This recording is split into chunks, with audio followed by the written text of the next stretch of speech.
అందరికీ నమస్కారం. ఈరోజు 42వ డివిజన్ కార్పొరేటర్ అయినటువంటి చైతన్య రెడ్డి ఇక్కడ మాట్లాడుతూ ఉంది. నిజంగా ఈరోజు ఇటువంటి ఒక ప్రెస్ మీట్ పెట్టుకోవడానికి నిజంగా చాలా బాధాకరంగా ఉంది.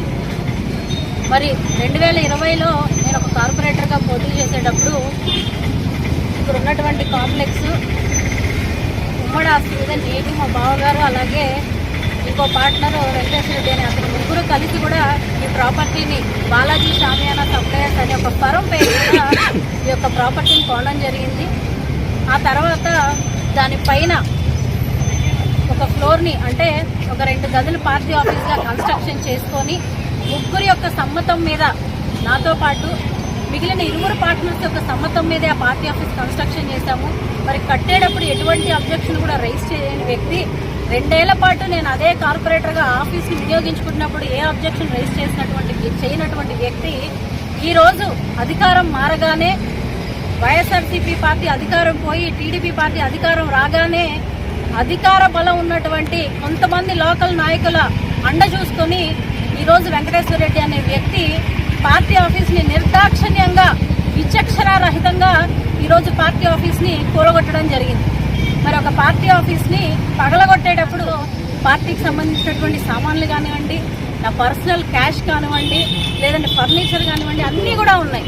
మరి అటువంటి ఒక ఆఫీస్ని నాకు ఎటువంటి ఒక లీగల్ నోటీస్ లేకుండా, ఎటువంటి ఇంటిమేషన్ లేకుండా అతనికి పగలగొట్టే రైట్ ఎక్కడి నుంచి వచ్చింది? ఇంకో మాట కూడా అతను మాట్లాడొచ్చు, అద్దె ఇవ్వట్లేదని, మేము అద్దె ఎగ్గొట్టి తిరుగుతున్నామని, పనికి మాల సొల్లు కబుర్లన్నీ భవానీపురం సెంటర్లో చెప్పుకుంటూ తిరుగుతూ ఉన్నాడు. మరి ఇది గత 2 ఏళ్ల క్రితం ఆయన రాసిచ్చినటువంటి అగ్రిమెంటే. ముగ్గురు కూడా సంతకాలు పెట్టడం జరిగింది. మరి ఇక్కడ 4 సంవత్సరాల వరకు ఫస్ట్ ఫ్లోర్ పార్టీ ఆఫీస్ కింద ఉపయోగించుకునే ఏర్పాటు, ఫస్ట్ ఫ్లోర్కి ఎటువంటి అద్దె లేదు. 4 సంవత్సరాల తర్వాత ఖాళీ చేసే ఏర్పాటు అంటే 2026లో ఖాళీ చేసే ఏర్పాటు చేయించండి, అప్పుడు ఇవ్వండి అని చెప్పేసి రాయడం జరిగింది. మరి అది ఇక్కడ 3వ సంతకం వచ్చేసి వెంకటేశ్వర రెడ్డి గారిదే. మీరందరూ కూడా ఒకసారి చూడొచ్చు. ఇంత ఇదిగా అగ్రిమెంట్ రాసిచ్చిన తర్వాత కూడా ఈరోజు అధికారం మారగానే అగ్రిమెంట్లు మాయమైపోతాయండి.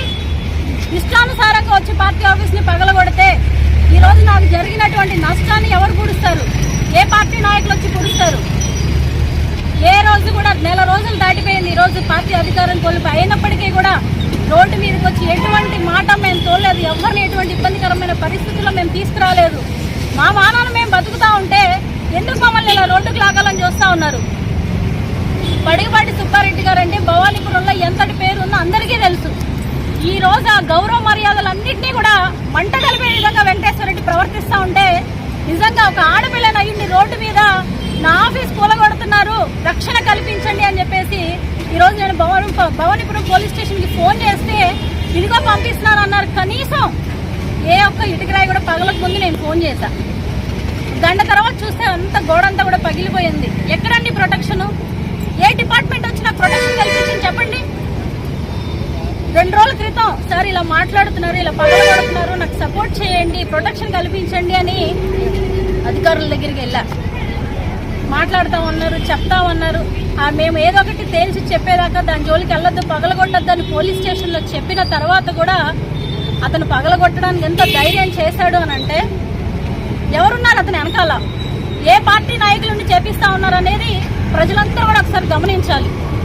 అలాగే కింద భాగంలో పాపం మేము కొనక ముందు నుంచి కూడా ఈశ్వరెడ్డి అనే వ్యక్తి అక్కడ టీ క్యాంటీన్ నడుపుకుంటా ఉన్నాడు.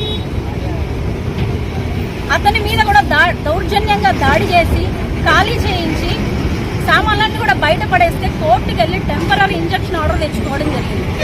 మరి అతను తెచ్చుకున్నటువంటి టెంపరీ ఇంజక్షన్ ఆర్డర్ని కూడా ఖండించి కోర్టు ఇచ్చినటువంటి ఆర్డర్ని ధిక్కరించి అర్ధరాత్రి కూడా అతని సామాన్లు మొత్తం ప్యాక్ చేసుకొని వెంకటేశ్వర రెడ్డి గారు ఎక్కడికో తీసుకెళ్లిపోయి ఇవాళకి కూడా అతని సామాన్లు అతనికి అప్పచెప్పలేదు.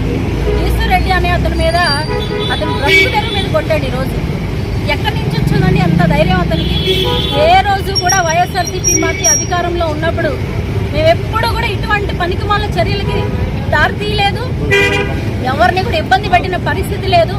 ఏ రోజు కూడా జగన్మోహన్ రెడ్డి గారు వాళ్ళని కొట్టండి, వీళ్ళని కొట్టండి, దౌర్జన్యాలు చేయండి ఏ రోజు కూడా చెప్పలేదండి. చూస్తా ఉన్నాం ప్రతి చోట దాడులే. ఈరోజు నాకు జరిగింది, మొన్న దుర్గారావు గారికి జరిగింది, నిన్న కొండపల్లి విజయ్ గారికి జరిగింది. ఈ రోజు నా పార్టీ ఆఫ్ మీద దాడి చేశారు. అంతకుముందు నందేప్ జగదీష్ గారు ఒక బిల్డింగ్ మీద దాడి చేశారు. ఏంటండి ఇది? అధికారం వచ్చింది, సంతోషం. ప్రజల తీర్పుని మేము పూర్తిగా కూడా అంగీకరిస్తున్నాము. చక్కగా పరిపాలన చేయండి, ప్రజలకి సంక్షేమాన్ని అందించండి, అభివృద్ధి చేయండి. ఎందుకంటే టీడీపీ పార్టీ వాళ్ళందరూ కూడా వైసీపీ పార్టీ జెండా పట్టుకున్న వాళ్ళందరినీ కూడా ఒక శత్రువుని చూసినట్టు చూస్తూ ఉన్నారు. మేము ఏ రోజు అలా చూడలేదే. రెడ్డి అన్న పేరు ఉంటే చంపేస్తారంట వాళ్ళని. ఏం చేస్తారండి? ఇదే వెంకటేశ్వర రెడ్డి అనే వ్యక్తి పేరు వెనకాల రెడ్డి ఉంది కదా, రెడ్డి అనేవాడిని సెంటర్ లో కూర్చొనేవాడంట. ఆయన కూడా రెడ్డేగా, కూర్చొనేవాడని ఎలా చెప్తాడు?